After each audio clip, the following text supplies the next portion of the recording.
जय श्रीराम मित्रांनो, उगलं फिटनेस कोचमध्ये हार्दिक स्वागत आहे। आजचा विषय घेऊन आलेलो। आजचा विषय आपला असा आहे की वेट लॉस कशा करायला पाहिजे, म्हणजे कशा पद्धतीने केलं गेलं पाहिजे। भरपूर जण चूक करत असतात वेट लॉस करत असताना, तर त्यामुळे त्यांना रिझल्ट भेटत नाही। तर मी तुम्हाला आज पूर्ण प्रोसेस सांगणार आहे की वेट लॉस जर तुम्ही जर्नी स्टार्ट केली तर कशा पद्धतीने केलं गेलं पाहिजे की ज्याने तुम्हाला लवकरात लवकर रिझल्ट भेटेल।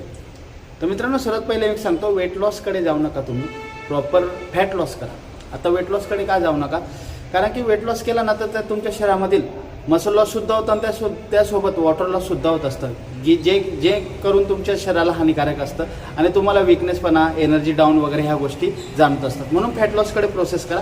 कसं असतं मित्रांनो, फॅट लॉस जर तुम्ही करत असणार ना तर सर्वात पहिले तुम्ही तुमच्या शरीरामध्ये प्रोटीन इंटेक वाढवा, ज्यामध्ये अंडी, पनीर, चिकन वगैरे ज्या गोष्टी असे व्हेजिटेरियन, नॉन व्हेजिटेरियन पद्धतीने तुम्ही वाढवा, म्हणजे प्रोटीन इंटेक जास्त प्रमाणात गेलं पाहिजे। त्यानंतर शरीरामध्ये वॉटर इंटेक जास्त पद्धतीने वाढा। दिवसभरातून 4 ते 5 लिटर पाणी तुम्ही प्या, किंवा तुमच्या ट्रेनरला विचारून तुम्ही तुमच्या वेटच्या हिशोबाने तुम्ही वॉटर इंटेक किती करायला पाहिजे या पद्धतीने तुम्ही ते जाणून घ्या, त्या पद्धतीने ती सुरुवात करा। त्यानंतर शरीरामध्ये फायबर वाढवा, ज्याने फायबर ज्या पदार्थामध्ये ते तुम्ही जर इंटेक केले, म्हणजे जे खाल्ले, तर तुम्हाला जास्त प्रमाणात भूक लागणार नाही, तुम्हाला क्रेविंग जाणवणार नाही, आणि फायबर वाढवल्यामुळे तुमच्या बॉडीला लवकरात लवकर रिझल्ट भेटणार आहे। हे झालं तुम्ही खाण्याच्या बाबतीत। त्यानंतर तुम्ही एक्सरसाइज कुठल्या पद्धतीने करा पाहिजे। एक्सरसाइज तुम्ही नुसती कार्डिओ करू नका, त्यासोबत तुम्ही स्ट्रेंथ ट्रेनिंग करणं ही खूप गरजेचं आहे, ज्याने तुमचे मसल हे लवकर विजिबल होतील आणि फॅट लॉसला हेल्प होईल। त्यानंतर तुमची झोप ही कमीत कमी मित्रांनो 7 ते 8 तासाची असणं गरजेचं आहे, कारण की good sleep good fat loss ही गोष्ट असतं, आणि तुम्ही जर झोप पूर्णतः घेतली नाही तर फॅट हे तुमच्या जास्त प्रमाणात वाढत जाईल। आणि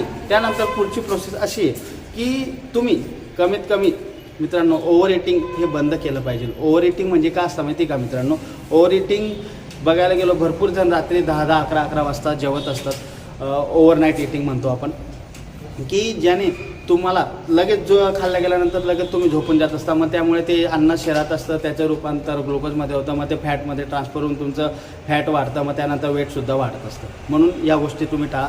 त्यानंतर मित्रांनो, जेवण झाल्यानंतर तुम्ही कमीत कमी अर्धा तास वॉकिंग करणं खूप गरजेचं आहे। नॉर्मल वॉकिंग करा, ब्रेस वॉकिंग करू नका, ज्याने तुमचं डायजेस्ट सिस्टीम चांगलं होईल आणि फॅट लॉसला तुमची हेल्प होणार आहे।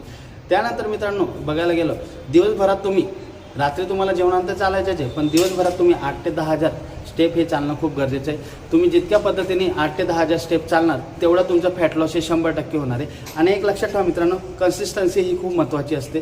तुम्ही फक्त विचार करू नका, तुम्ही तुमच्या प्रॉपर एक निश्चय करून घ्या की मला कमीत कमी 3 महिने 90 दिवस तरी मला ही रूटीन फॉलो करायची। रूटीन आखून घ्या, तुमच्या जे ट्रेनर असेल त्याच्या अंडर गायडन्स घ्या आणि त्या पद्धतीने तो फॉलो करा, तुम्हाला 100% रिझल्ट भेटणार आहे। भरपूर जण काय करत असतात, सोशल मीडियाद्वारे, ह्या व्हिडिओ त्या व्हिडिओद्वारे ते फॉलो करत असतात। आणि एक सर्वात मोठा मुद्दा सांगायचा मी तुम्हाला, की ते काय करत असतात माहिती का, दुसऱ्याचं डाएट यूज करत असतात।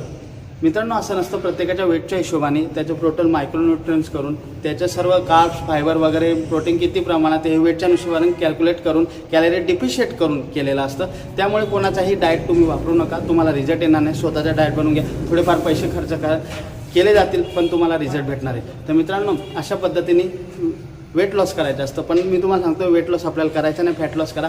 मग अशा पद्धतीने फॅट लॉस करायचं असतं। तर ही प्रोसेस तुम्ही जर चालली तर 100% तुम्हाला रिझल्ट भेटणार आहे। आणि मित्रांनो, रिझल्ट भेटला तर तुम्हीसुद्धा एक प्राऊड फील करू शकणार आहे। तर मित्रांनो, अशा पद्धतीने आजचा विषय होता।